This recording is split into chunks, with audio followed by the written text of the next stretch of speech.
चलें।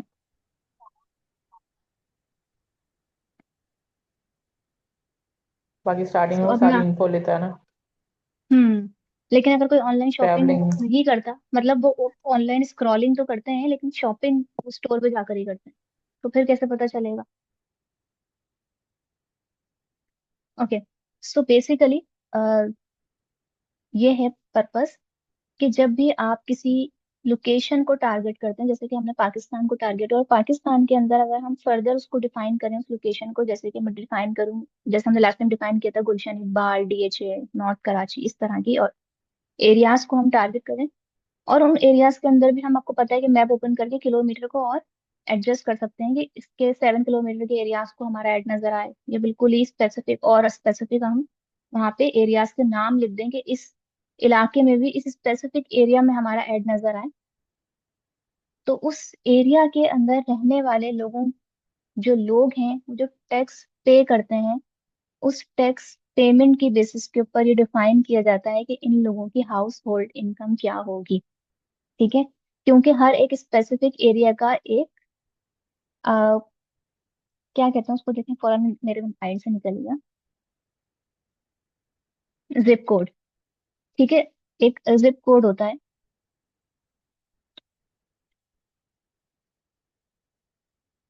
या हम लिखें अगर गुलशन, गुलशन इकबाल पोस्टल कोड, तो ये 75300 है। ठीक है, तो ये इसका जिप कोड है इस एरिया का।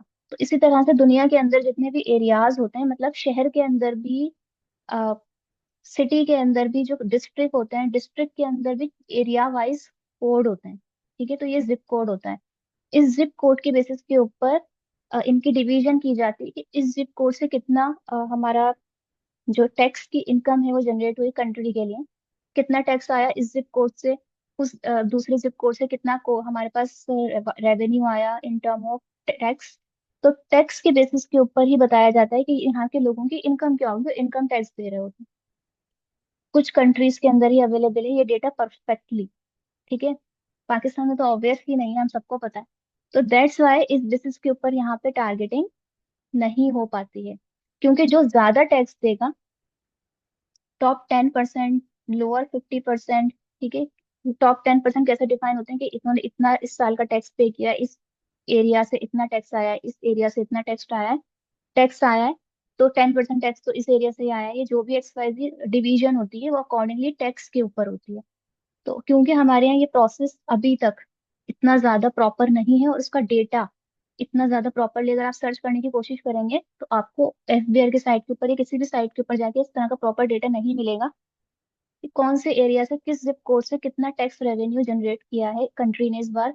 इसका मतलब ये कि उस एरिया के लोग अगर इतना ज्यादा टैक्स पे करते हैं तो ऑब्वियसली कि उनकी इनकम भी उसी के अकॉर्डिंग होगी। ठीक है, और जब उनकी इनकम ज्यादा होगी तो उनकी बाइंग पावर भी अच्छी होगी। तो जिन कंट्रीज के अंदर ये डेटा प्रॉपरली अवेलेबल होता है, पब्लिकली अवेलेबल होता है, वो टारगेट मिस अभी आप जो नहीं टैक्स होता। की बात कर रही हैं, उसमें आप डायरेक्ट टैक्स और इनडायरेक्ट टैक्स दोनों कंसिडर कर रही हैं या सिर्फ आप डायरेक्ट टैक्स की बात कर रही हैं? Total total income tax revenue जो जनरेट होता है ना कंट्री को, मुल्क को, जो रेवेन्यू एक जनरेट होता है टैक्स की सूरत में अपने शहरियों से। नहीं, एक पर्टिकुलर आपने कहा ना अभी पर्टिकुलर एरिया में, तो अगर उसमें कोई ब्रांड्स वगैरह हैं तो फिर वहां पर तो जैसे अगर कोई सिर्फ आप घर घर की बात कर रही हैं या फिर आप फर्म्स को भी उसमें इंक्लूड कर रही हैं? नहीं, फार्म्स नहीं होती, हाउस होल्ड इनकम। ठीक है, अच्छा, यानी कि ये ओके। इनकम के ऊपर वाला टैक्स होगा, ये वो जो बिजनेस टैक्स होता है ना वो इंक्लूडेड इसमें नहीं होता है। ठीक है, तो इसलिए हमारी कंट्री के अंदर, आप लोगों को समझ में आ गया होगा कि क्यों हमारी कंट्री के अंदर ये ऑप्शन अवेलेबल नहीं है। ठीक है, और बहुत सारी कंट्रीज के अच्छा, फिर ये कंट्रीज में इसमें। दुबई में कैसे लगाएंगे टैक्स? मतलब एड, क्या मतलब? दुबई तो टैक्स फ्री है ना कंट्री। हाँ, टैक्स फ्री है, लेकिन उनका आपको वैसे ही पर कैपिटा पता चल जाता है, इनकम तो आपको पता चल जाती है ना कि वहाँ पे जिप कोड के अकॉर्डिंगली कितनी इनकम आ रही है किस स्पेसिफिक एरिया से। ठीक है, तो मे बी क्या हो सकता है दुबई भी अगर आप सेलेक्ट करें तो आपके पास ये वाला ऑप्शन नहीं आए, क्योंकि ये कुछ ही कंट्रीज में, सिलेक्टेड कंट्रीज के अंदर अवेलेबल होता है ये ऑप्शन, सब कंट्रीज के अंदर अवेलेबल नहीं है। अच्छा, इंटरेस्ट ठीक है। And detail demographic. अब यहाँ पे आप इंटरेस्ट और बिहेवियर के बेसिस के ऊपर भी टारगेटिंग कर सकते हैं। इसीलिए हमारे पास जो डिजिटल मार्केटिंग के एड्स होते हैं उनको हम इतना स्पेसिफिक कर सकते हैं जितना स्पेसिफिक हम कन्वेंशनल मार्केटिंग के एड्स को कभी नहीं कर सकते थे। ठीक है, अब आप यहाँ पे ये भी बता सकते हैं कि इन लोगों की लाइफस्टाइल कैसी होगी। फॉर एग्जाम्पल, वो ट्रैवल में इंटरेस्ट रखते हैं, वो बिजनेस एजुकेशन की फील्ड में इंटरेस्ट रखते हैं, किस तरह के लोग होने चाहिए। ठीक है, ad any interest, detail demographic और life event related to your customer. अब फॉर एग्जाम्पल, हमारा कोई प्रोडक्ट ऐसा है जो स्पोर्ट्स से रिलेटेड है, ठीक है, और उसको वही लोग परचेज करने वाले हैं जो स्पोर्ट्स में इंटरेस्ट रखते हैं या इस सीजन के अंदर वो चीजें परचेज करते हैं। जैसे कि अभी विंटर ओलंपिक्स चल रहा है, ठीक है, तो आप यहाँ पे लिख सकते हैं कि वो हमारा टारगेट सेगमेंट वो है जो विंटर ओलंपिक्स के अंदर इंटरेस्ट लेता है। या स्पोर्ट्स, सिंपल स्पोर्ट्स आप लिख दें, या विंटर ओलंपिक्स हो गया, या फिर वर्ल्ड कप का जो इश्यूज चल रहे हैं, इस तरह की चीजें। तो आप स्पेसिफिक डिफाइन कर सकते हैं कि इस वक्त उन कोई लाइव इवेंट में अगर वो इंटरेस्टेड है, कोई इवेंट चल रहा है उसमें इंटरेस्टेड है, या कोई उनका कोई स्पेसिफिक इंटरेस्ट है, ट्रैवल में इंटरेस्ट रखते हैं, तो आप उन लोगों को आप गाइड हैं, टूर गाइड हैं आप लोग, कुछ भी एक्स वाई जो भी आपकी हम्म। सर्विस के अकॉर्डिंग कौन लोग हो सकते हैं जो आपके बिजनेस में रिलेटेड हो सकते हैं, यानी रिलेटेड टारगेटेड पोटेंशियल कैंडिडेट हो सकते हैं आपके। तो हम इसमें कंसिडर कर लेते हैं, फॉर एग्जांपल ऐसे हैं वो लोग जो आजकल टेस्ट की प्रिपरेशन कर रहे हैं या टेस्ट की प्रिपरेशन के अंदर इंटरेस्टेड है, या ब्यूटी एंड वेलनेस से रिलेटेड लोग हो सकते हैं। ठीक है, तो देखिए जैसे ही मैं यहाँ पे अपना कर्सर लेकर आ रही हूँ तो राइट हैंड साइड के ऊपर मुझे पूरी डिटेल बता रहा है इस सेगमेंट की। ये देखें कि वीकली इंप्रेशन कितने आ सकते हैं, 10 बिलियन से लेके 1 ट्रिलियन तक ये आपकी ऑडियंस हो सकती है मैक्सिमम। ठीक है, अगर आप पैसे लगाने हैं, estimate based on Pakistan English और वीडियो के बेसिस के ऊपर। टॉप रिलेटेड सेगमेंट कौन से हो सकते हैं, इससे रिलेटेड जो ब्यूटी एंड फिट वेलनेस देखते हैं वो और क्या चीजें में इंटरेस्ट रखते हैं और कौन सी चीजें एक्सप्लोर कर रहे होते हैं। वो फूड से रिलेटेड चीजें भी एक्सप्लोर कर रहे होते हैं। ठीक है, वो फैमिली मूवीज के फैन होते हैं। यूट्यूब पर किस तरह की चीजें वो लोग ज्यादा देखते हैं, जो लोग इस तरह की कैटेगरी में इंटरेस्टेड होते हैं, TV soap operas, dessert, fruit and vegetables. ठीक है, तो वो आपको बता रहा है कि फर्दर गाइड कर रहा है कि आप अगर इन लोगों को टारगेट कर रहे हैं तो इन लोगों के इंटरेस्ट और जो इस तरह की चीजों में इंटरेस्ट रखते हैं वो इन चीजों में भी इंटरेस्ट रखते हैं, तो आप इनको भी टारगेट कर। ठीक है, तो इस तरीके से ही आप जो ब्यूटी एंड वेलनेस को सिलेक्ट कर लेते हैं, और मल्टीपल सिलेक्ट कर सकते हैं। ऐसा नहीं कि आपने सिर्फ एक ही सिलेक्ट कर लिया तो आप उसके बाद और सिलेक्ट नहीं कर सकते, तो आप और भी मल्टीपल सिलेक्ट कर सकते हैं जो भी आपकी सेगमेंटेशन है।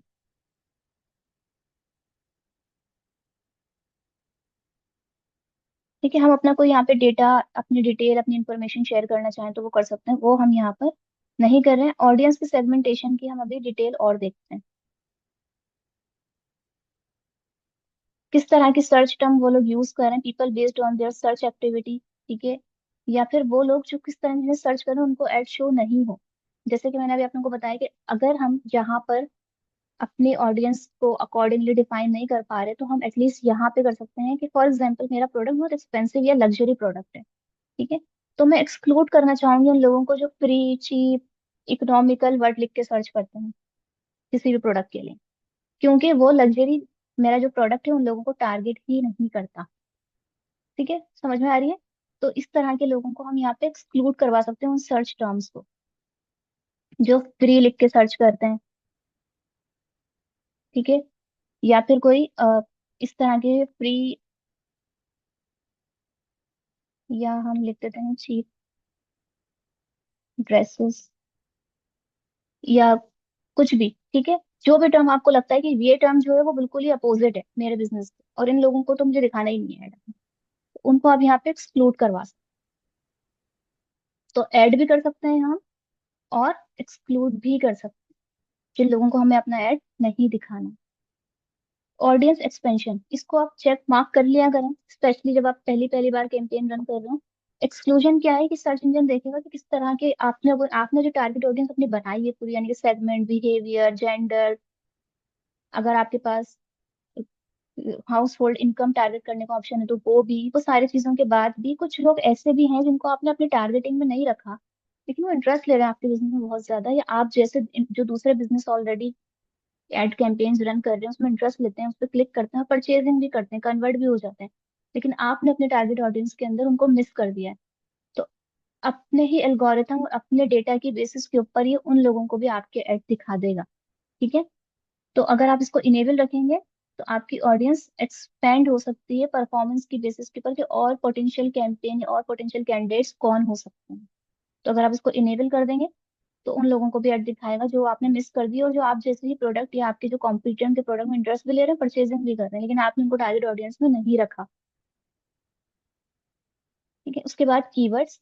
अगेन हम यहाँ पे अपने कीवर्ड्स ऐड करेंगे। ठीक है। Content where you want your ad to show. आप कोई क्या लिखकर सर्च करेगा, अगर आप यूट्यूब के ऊपर भी ऐड लगा रहे हैं, वीडियो ऐड भी लगा रहे हैं, तो आपका यूट्यूब का जो वीडियो ऐड है वो सिर्फ यूट्यूब पे तो शो नहीं होगा, वो और जगह पे जहां जहां प्लेटफॉर्म है, इसके पार्टनर प्लेटफॉर्म है, उन सारी जगहों पे भी शो हो सकता है। ठीक है, आपका वीडियो ऐड। तो अगेन अब हमें कीवर्ड तो ऐड करने हैं कि कौन क्या लिखकर सर्च करे तो हमारा ऐड शो हो जाए। आपका ऐड डायरेक्टली तो जाके लोगों को शो नहीं होगा जब तक वो कुछ सर्चिंग, उनकी सर्चिंग हिस्ट्री में कुछ नहीं देखेगा। सर्चिंग हिस्ट्री के साथ आपके ऐड को मैच करने के लिए, किसी के इंटरेस्ट के साथ आपकी मैच करने के लिए, ऑब्वियसली कि हमें यहाँ पर उसको कीवर्ड्स देने होंगे, और वो कीवर्ड प्लानिंग में हमने ऑलरेडी डिफाइन करके रखे होते हैं कि हमारे जो कीवर्ड्स हैं, यानी कि जिन लोगों को हम टारगेट कर रहे हैं, वो क्या लिख के सर्च कर रहे हैं।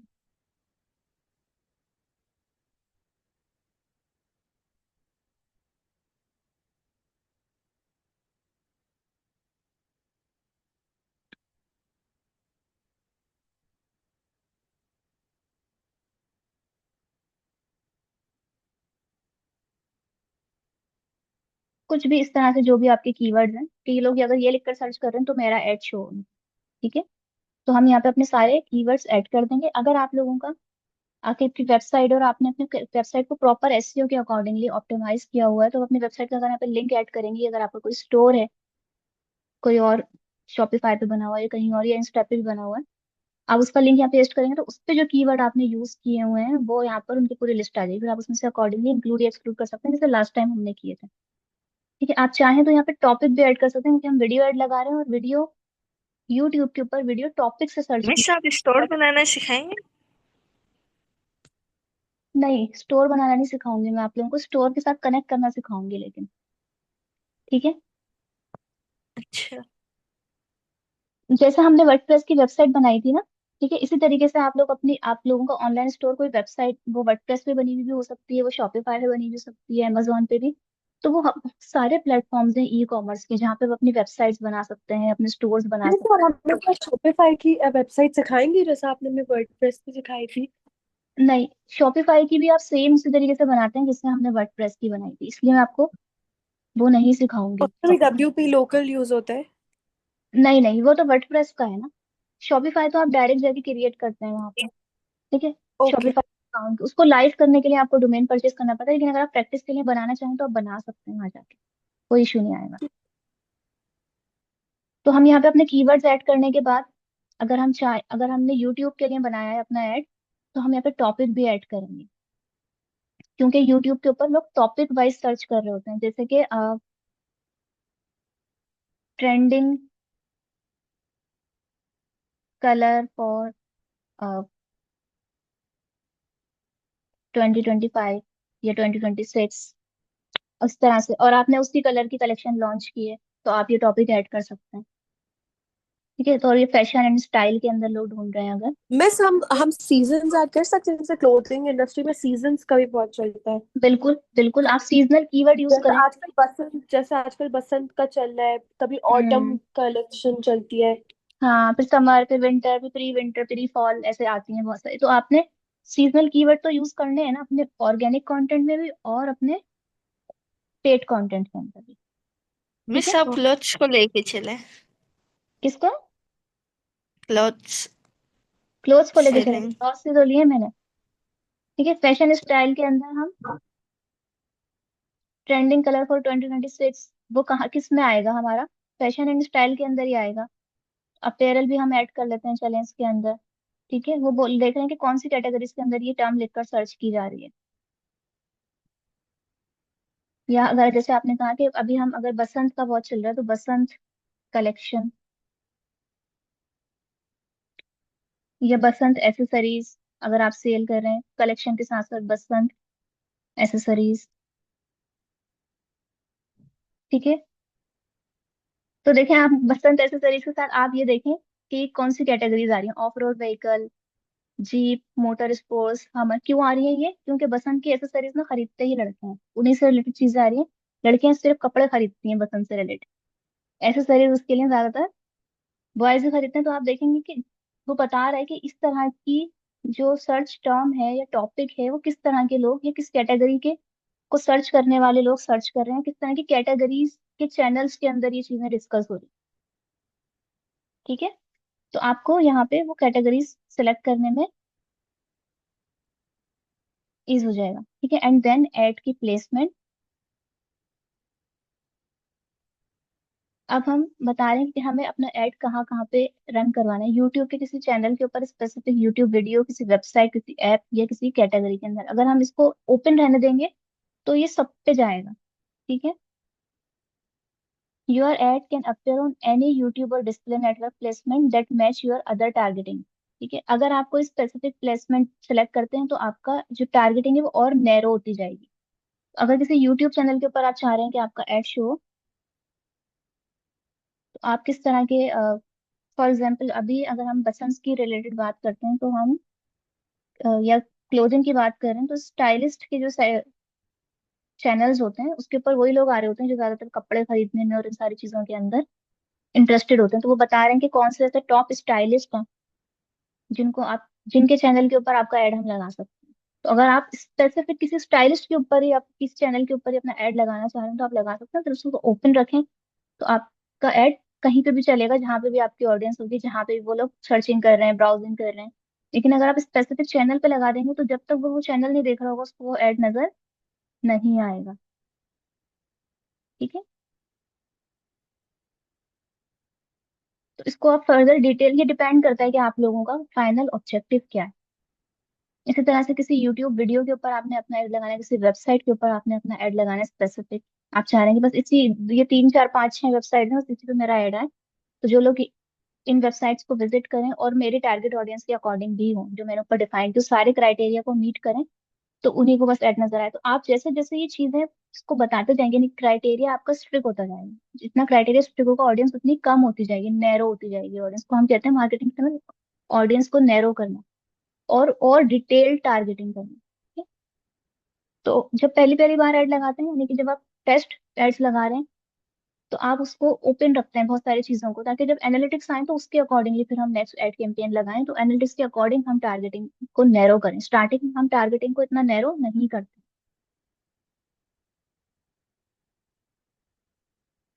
Okay, now your YouTube video.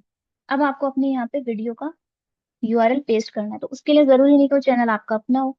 आप जो भी वीडियो लगाना चाह रहे हैं, जिस वीडियो का ऐड लगाना चाह रहे हैं, आप लगा सकते हैं। लेकिन ये ऑब्वियस है कि जब हम इतने पैसे खर्च कर रहे हैं तो हम किसी और की वीडियो तो प्रमोट नहीं करेंगे। इसलिए यहाँ पे कोई भी किसी किस्म की वेरिफिकेशन नहीं मांगता आपसे कि आपका ही चैनल है या नहीं, ये हमें वेरीफाई करना है। आप कोई भी वीडियो का लिंक दें वो उसको एड कैंपेन लगा देगा उसके ऊपर, क्योंकि कोई भी नहीं चाहेगा कि उसकी वीडियो वायरल ना हो। ठीक है, तो इसके ऊपर कोई ऐसे रिस्ट्रिक्शन नहीं है। फॉर एग्जाम्पल मैं ये वाली वीडियो ओपन करती हूँ, इसलिए आपकी वीडियो वो यूट्यूब पर अपलोड होनी चाहिए। एक एक मिनट रुक जाएंगे तो वीडियोस में आ जाते हैं हम। ऐड था ये,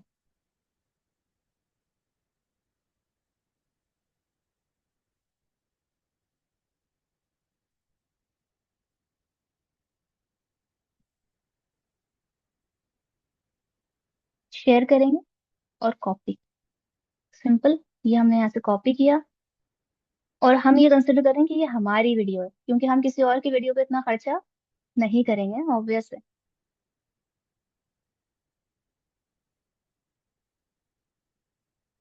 ये देखें, अब आपके पास आ रहा है कि मोबाइल पे आपका ऐड कैसा नजर आएगा, स्क्रीन के ऊपर कैसा नजर आएगा, लैपटॉप की, टीवी के ऊपर आपका ऐड कैसा नजर आएगा। ठीक है, और स्किपेबल ऐड है तो ऐसे स्किपेबल का ऑप्शन भी है। अगर आप चाहें तो आप इसका कॉपी यहाँ से कर लें लिंक। अगर आपको क्लाइंट को दिखाना है कि मुझे आपका ऐड लग गया है, क्योंकि ये तो शो जब भी होगा ना जब कोई इंटरेस्ट अकॉर्डिंगली ऑडियंस के होगा, तो आप यहाँ से वो कॉपी करके लिंक शेयर कर सकते हैं कि वो जाके अगर अपना ऐड देखना चाहे कि मेरा ऐड कैसा नजर आएगा, ये कैसा नजर आ रहा है, तो वो यहाँ से देख सकते हैं।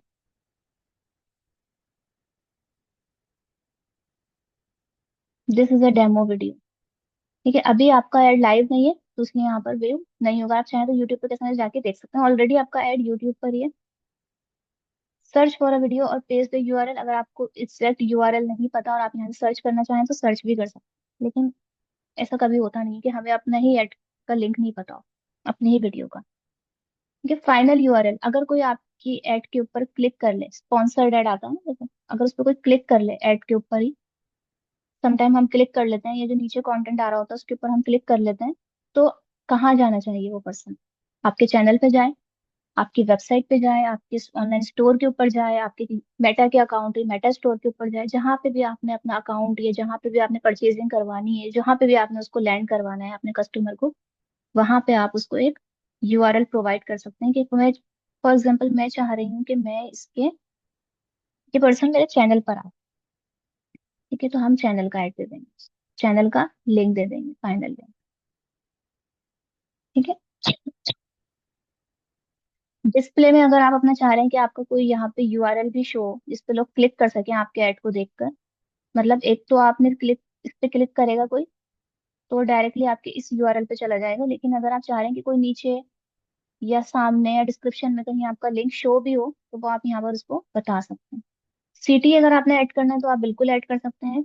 यानी कि सीटी का मतलब होता है कॉल टू एक्शन। ये बहुत इंपॉर्टेंट टर्म होती है, मार्केटिंग में बहुत ज्यादा यूज होती है कंटेंट बनाने में। सीटी क्या है, सीटी क्या है? एड टू कार्ट है आपका, या फिर सब्सक्राइब नाउ है, ठीक है, शॉप नाउ, लर्न मोर है। सीटी मतलब होता है कि आप अब क्या चाह रहे हैं, कस्टमर क्या करे। कॉल टू एक्शन के अंदर आप अगर हेडलाइन लिखते हैं कि सब्सक्राइब टू विन, ठीक है, कुछ भी, फिर आप एक लॉन्ग हेडलाइन, फिर एक और डिस्क्रिप्शन, तो ये सारी चीजें आप यहाँ पर ऐड करेंगे। मैं अभी इसको कॉपी करके यही लिख रही हूँ क्योंकि हमने अपनी कोई तैयारी नहीं की है। अब आप लोगों को इस चीज का बहुत अच्छे से आइडिया हो गया होगा कि हम क्यों सारी हेडिंग, डिस्क्रिप्शन, कीवर्ड प्लानिंग करके रखते हैं। अगर आपने कोई तैयारी नहीं की तो फिर आपको ये ऐड कैंपेन रन करने में कितनी देर लगेगी? हम कब से यही देखे जा रहे हैं। ठीक है, मतलब हमारी क्लास शुरू हुई थी 3:30 बजे और 4:30 से भी ऊपर टाइम हो गया और अभी तक हम एक ही कैंपेन रन कर, एक ही कैंपेन की सेटिंग कर रहे हैं। तो अगर हमारे पास कंटेंट नहीं है तो फिर आप उसको बनाने में, ऑडियंस डिफाइन करने में हम उसी वक्त नहीं सोचते हैं, ये सारी चीजें हमने प्लानिंग करके रखी हुई होती है। अगर आप चाह रहे हैं कि आपका जो बैनर है उस तो चैनल, कॉल टू एक्शन क्या है बेसिकली? कॉल टू एक्शन है कि अब आप चाह रहे हैं क्या है, क्या करे कस्टमर, आपके ऐड को देख के क्या करे। तो इसमें हम क्या क्या ऑप्शन डाल सकते हैं? आप इसमें ऑप्शंस डाल सकते हैं कि आप, अगर आपका चैनल है तो आप कहेंगे सब्सक्राइब करें। अगर आप चाह रहे हैं कि वो आपके स्टोर पर विजिट करें तो विजिट टू आवर स्टोर, कुछ उसको बताए ना, उसको आगे करना क्या इंटरेस्ट ले रहा है अगर वो तो। ठीक है, अगर आपका कोई कोर्स सेल करें तो आप लिखें एनरोल नाउ, तो उस बटन पे क्लिक करें ना और वो बताओ। ठीक है, या अगर चाह रहे हैं आपसे व्हाट्सएप पे बात करने लग जाए तो आप उसको ये व्हाट्सएप चैट का लिंक देके, यहाँ पे लिंक जो आपने दिया है वो तो आपने दे दिया जिस भी चीज का दिया, अब आपने क्योंकि चैनल का लिंक दिया है इसमें मैंने उसी के अकॉर्डिंगली एक कॉल टू एक्शन की हेडलाइन लिखी कि सब्सक्राइब टू विन। क्या आप हमारे चैनल को मिस सब्सक्राइब, हम का भी दे सकते हैं, क्या कर सकते हैं? वेबसाइट का लिंक। हाँ, वेबसाइट का भी दे सकते हैं। आप अपनी वेबसाइट का लिंक देंगे तो हम यहाँ पे कॉल टू एक्शन क्या लिखेंगे, विजिट आवर वेबसाइट, ये शॉप नाउ। अगर आपका स्टोर है तो आप लिख दें शॉप नाउ, तो शॉप नाउ पे क्लिक करेगा तो कहाँ जाएगा, स्टोर पे चला जाएगा। अब स्टोर कहीं पे भी हो सकता है, किसी भी प्लेटफॉर्म पे। आपने तो यहाँ लिंक दे दिया ना, जहाँ जो भी लिंक, जहाँ का भी प्लेटफॉर्म है आपका, वर्डप्रेस, शॉपिफाई, अलीबाबा, कोई भी प्लेटफॉर्म हो सकता है, वेबसाइट का लिंक भी हो सकता है। ठीक है, तो जो भी आप यहाँ पे लिंक पेस्ट करेंगे वो जाएगा उस पर ही क्लिक करके, लेकिन उस बटन पे क्या लिखा हुआ होना चाहिए। ठीक है, तो वो अकॉर्डिंगली लिंक के हो। अगर चैनल का लिंक है तो सब्सक्राइब टू विन, अगर वेबसाइट का लिंक है तो विजिट आवर वेबसाइट, अगर स्टोर है आपका, ऑनलाइन स्टोर है, आप शॉप टू विन। ठीक है, जो भी है, शॉप नाउ या सेल इज लाइव नाउ, इस तरह के। अब देखें यहाँ पे आपके पास है ऑटो जनरेटेड आपके चैनल का बैनर। ऑटो जनरेटेड बना दें या आप अपना कोई अपना इमेज अपलोड करेंगे? अगर आपने बना के रखा हुआ है कैंपेन का बैनर, तो आप अपना एक बैनर दे दें, उसको अपना इमेज दे दें कि मेरा जो एड है, यानी कि वीडियो के लिए हम हमेशा एक थंबनेल बनाते हैं, ठीक? तो वो आप उसको अपना थंबनेल दे दें। और अगर आप चाह रहे हैं कि वो खुद ही क्रिएट कर दे तो वो खुद ही क्रिएट कर देगा। फिर आप अपने ऐड का नाम रख दें यहाँ पर, ये हमारा, हम फॉर एग्जाम्पल कहते हैं लॉन्चिंग, या क्या था हमने स्टार्टिंग में नाम रखा था इसका, इंट्रोडक्शन। Introductory add. इंट्रोडक्शन। हाँ। और क्योंकि हमने एक एड ग्रुप है ना, उसमें मल्टीपल लगाएंगे। एक चैनल, या फॉर एग्जांपल मैंने यहाँ पे अगर लिंक दिया होता अपने किसी एक ब्रांड, जैसे लग्जरी ब्रांड, हमारा कोई शूज का ब्रांड है तो लग्जरी कलेक्शन का लिंक दिया होता, तो ये ऐड लग्जरी कलेक्शन के लिए था। इसी में फिर दूसरा ऐड बनाती कैजुअल के लिए होता, थर्ड बनाती जो स्पोर्ट्स के लिए होता। तो मैं इसका नाम रख रही हूँ फॉर एग्जाम्पल, ये लग्जरी कलेक्शन के लिए था। ठीक है, कैंपेन टोटल वही रहेगी, ऑडियंस भी सारी वही रहेगी, लेकिन ऐड हम तीन चार बनाना चाहेंगे, तो वो हम इसलिए एड्स के नाम अकॉर्डिंगली रखेंगे। अब वो पूछ रहा है आपसे कि आपका टारगेट बिड क्या होगा, यानी कि एक, you can improve your campaign potential reach and perform by using a bid of PKR 125। अच्छा, आपको खुद भी यहाँ पर बता रहा है कि 125 अगर आप बिड रखते हैं तो चांसेस हैं कि आपकी एड कैंपेन्स अच्छा परफॉर्म करे। और उसने किसके बेसिस पर सजेस्ट किया है, आपके बजट पे, यानी कि जो हमने 50K का बजट दिया है, duration, targeting criteria, format, estimated auction, dynamic, सारी चीजें जो भी आपने एड में डिफाइन की है, उसके बेसिस पे आपको सजेशन दे रहा है। और देखिए, आपने हमें लास्ट टाइम CPC देखा था, मैंने आपको मल्टीपल टर्म्स हमें देखने को मिलेंगी। तो जब हम सर्च के लिए ऐड लगा रहे होते हैं तो वो कॉस्ट पर क्लिक होता है, यानी कि किसी ने एक क्लिक किया तो हमारे पास एक क्लिक की कॉस्ट, अगर हमने 10 रुपये डिफाइन किया, 125 रुपये डिफाइन किए, तो वो आ गई। ठीक है, यानी कि किसी ने एक क्लिक किया, हमें 10 रुपये पे करने हैं। अगर हमने 200 लगाए पर क्लिक के ऊपर, तो किसी ने एक क्लिक किया, हमें 200 रुपीज, 200 रुपीज पे करने पड़ जाएंगे। लेकिन यहाँ पे आप देखिए, यहाँ पे CPM हो गया, वो सी चला गया, क्योंकि क्लिक नहीं है। अब बात है व्यूज की। ठीक है, तो यहाँ इम्प्रेशंस की, तो यहाँ पे आ रहा है कॉस्ट पर 1000 इम्प्रेशन। हमने अपना एड इम्प्रेशंस के ऊपर लगाया, हमें ज्यादा से ज्यादा लोगों तक पहुंचना है, हमने व्यूज पे नहीं लगाया था। अगर हमने व्यूज पे लगाया तो CPV आता। ठीक है, कॉस्ट पर व्यू आता। अब यहाँ पे आ रहा है कॉस्ट पर 1000 इम्प्रेशन, यानी कि अगर मैं 125 यहाँ पे लगा रही हूँ अपनी बेड, इसके सजेशन के ऊपर ही, सो 125 रुपीज मुझे जब पे करने होंगे जब 1000 इम्प्रेशन आ जाएंगे, यानी कि 1000 लोगों तक मेरा एड चला जाएगा और वो 5 सेकंड तक मेरा एड देखेंगे। ठीक है, ऐसा नहीं है कि अगर उन्होंने, किसी को एड दिखना शुरू हुआ 5 सेकंड से पहले ही उसने वीडियो कट कर दी या यूट्यूब बंद कर दिया, तो वो इम्प्रेशन काउंट नहीं होगा, 5 सेकंड तक वो देखेगा मिनिमम। ठीक है, तो जब तक 1000 लोग 5 सेकंड तक मेरा एड नहीं देखेंगे, या एक ही पर्सन 2-3 बार भी देख रहा है अगर, तो वो काउंट होगा। तो जब मैं उसको 125 रुपीज दूँ। ठीक है, तो इसलिए यहाँ पे हम बड़ा बिड अमाउंट भी लगा सकते हैं, कि वहां पे हमने 10 रुपीज दिए थे क्योंकि एक क्लिक के ऊपर दे रहे थे, यहाँ पे हम किस पे दे रहे हैं, 1000 इम्प्रेशन के ऊपर दे रहे हैं। तो जब भी आप वीडियो एड लगाते हैं तो कॉस्ट पर व्यू आएगा या फिर कॉस्ट पर इम्प्रेशन आएगा। ठीक है, माइल, ये एम, यहाँ पे एम का मतलब इम्प्रेशन नहीं होता, माइल होता है, माइल का मतलब 1000 होता है। और हम जैसे ही क्रिएट करेंगे कैंपेन, हमारी कैंपेन क्रिएट हो जाएगी और आपका एड लाइव हो जाएगा। रिव्यू में जाएगा पहले, फिर रिव्यू के बाद ऑब्वियसली वो लाइव हो जाएगा। तो सबको क्लियर है कि हम वीडियो ऐड कैसे लगाते हैं। और जो इसमें इंपॉर्टेंट चीजें हैं कि आप लोगों ने जो सेटिंग्स करनी है, उन सेटिंग्स के बेस, किस बेसिस पे करनी है, आपकी रिसर्च की बेसिस के ऊपर, जो आपने ऑलरेडी रिसर्च करके रखी है।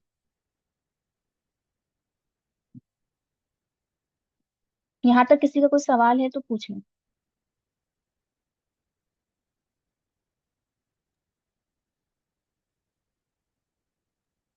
मीन्स हमारा स्टार्टअप हो तो बचत तो में कमी होगी।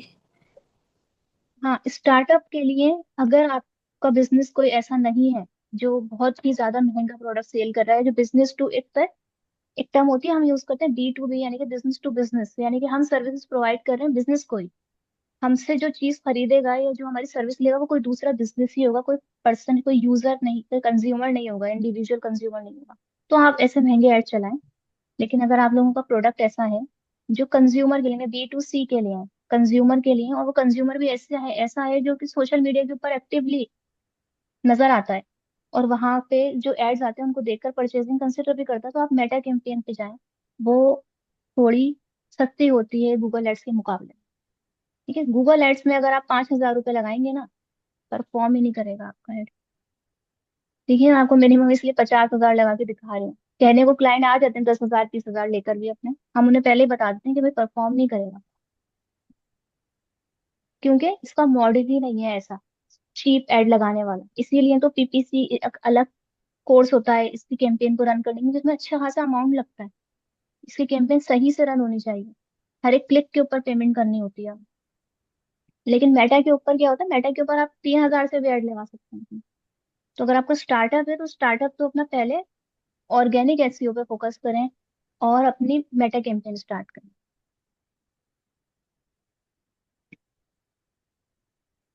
चलें, तो हम ऐड को तो क्रिएट नहीं कर रहे हैं अभी, अगर मैं इसको पब्लिश कर दूंगी तो ये लाइव हो जाएगा। अब हम देख लेते हैं, आसान हो रही है।